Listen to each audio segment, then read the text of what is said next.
Yes, there are a lot of different things that you have to take into account when you're grading classic films.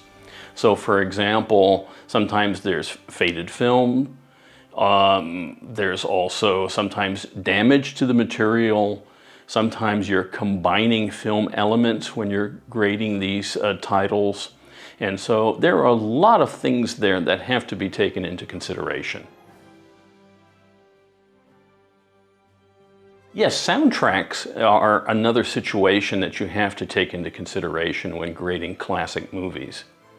So for example, if you had a title that was from the, let's say, the 1940s, and your soundtrack was an optical soundtrack negative, then there are a lot of things like surface noise, damage to the material, things like this that have to be thought about. And very often, if you have an audio department in your company, then it would be sent to that department for additional processing. For example, I worked on a title that was done in the 1950s, and I opened the can for the magnetic soundtrack for this and found that all the oxide had slid off the backing. So I ended up with a film can full of oxide and just backing on the core, and that was it. There was nothing there. So what we had to do then was try to look for another soundtrack that I could use with that reel. I was in luck because they had a TV version that was later made, and I could actually take the soundtrack from this, and this worked fine. Yes, another problem is dissolves in movies. So for example, when you're dealing with a classic film, the dissolves from one scene to the next were actually printed in an optical printer and then spliced into the original negative. Some studios brought it in on the scene cut in the scene, the start of the scene, and then it would take it out on the scene change to the next scene.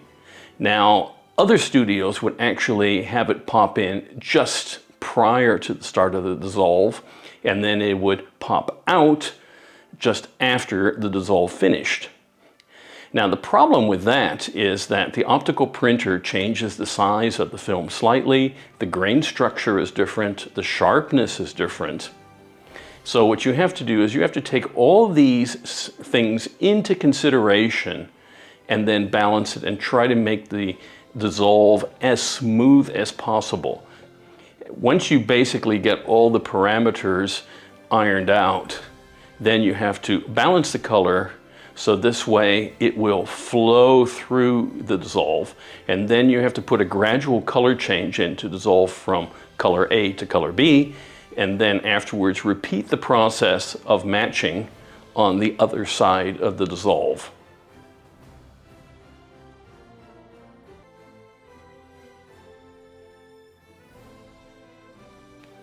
Yes, sometimes you can, during the course of mastering classic films, you'll run into a situation where you're actually missing footage. And this happened to me on one title where I was working on the picture and I found out that I had 20 minutes of sound but no picture to go with it. So that meant calling the studio, and then they had to do a little detective work and try and find where the elements were. And then we actually had to take that 20 minutes from a 16mm copy because the 35mm elements were lost for that 20 minutes of the picture.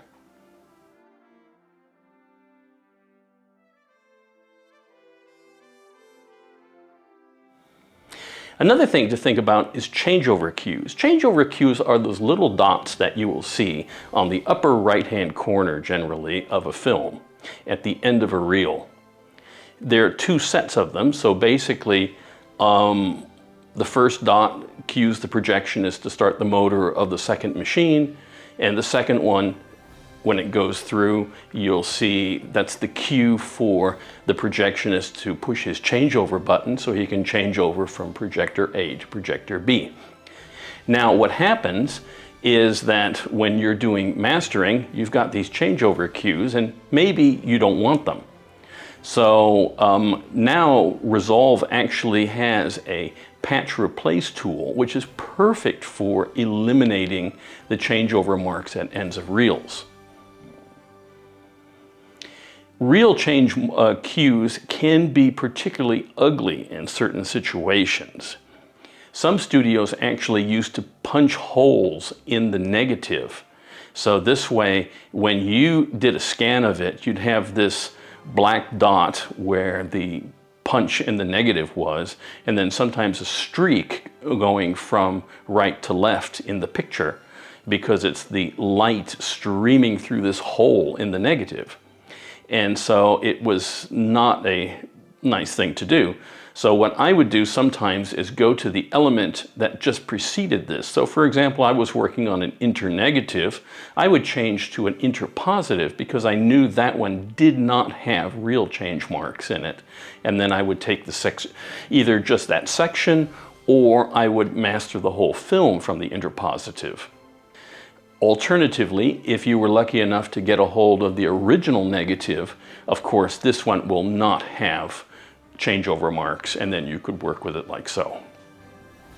In Technicolor movies, usually the changeover cues were put on one matrice only, and that's the reason why if you look at a Technicolor film, the changeover cues are usually magenta colored circles at the end of each reel. So there we have it. For more information about training services, have a look in the comments below. Also, look at the other videos that we have for more tips and tricks. And also, please subscribe, so this way you can be alerted to all the new upcoming videos. And then also, think about becoming a Patreon member. There's a lot of great perks there. And I hope to see you soon. Thanks and have a great day.